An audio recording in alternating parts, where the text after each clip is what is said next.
युद्धामुळे आखात धगधगतंय, मात्र त्याची धग महाराष्ट्रामध्ये बसतीये। पुण्याच्या इंदापुरात सुद्धा गॅस सिलेंडरसाठी मोठ्या रांगा पाहायला मिळतात।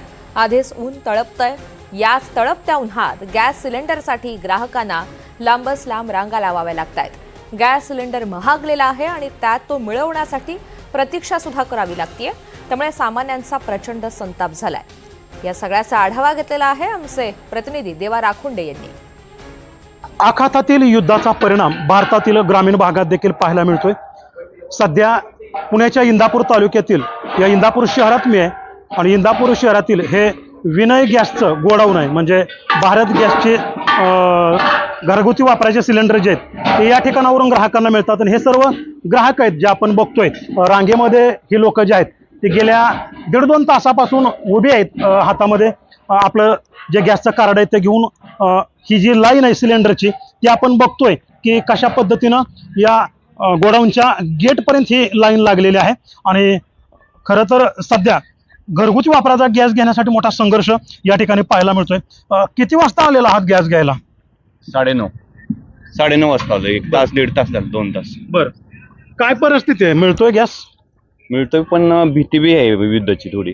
बरं, त्याच्यामुळे मला वाटतंय रांगा जास्त लागली। अच्छा, तुटवडा जाणवतो युद्धामुळे। ठीक आहे, आणखीन पुढे काय लोक आहेत त्यांच्याशी बोलण्याचा प्रयत्न करूयात। किती वाजता आला गॅस घ्यायला? काय परिस्थिती? 10:30 आला।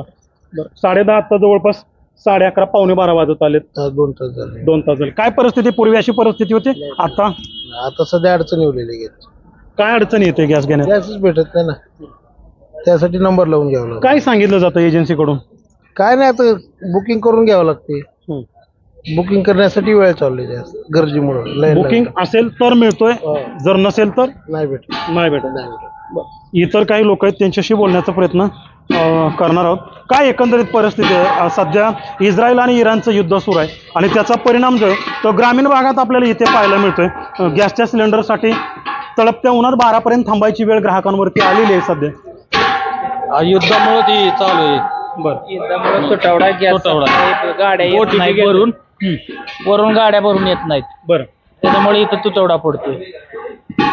आता अशा परिस्थितीत 60 रुपये दर देखील वाढलेला आहे। गॅस 970 रुपये 930 रुपयाला झालाय।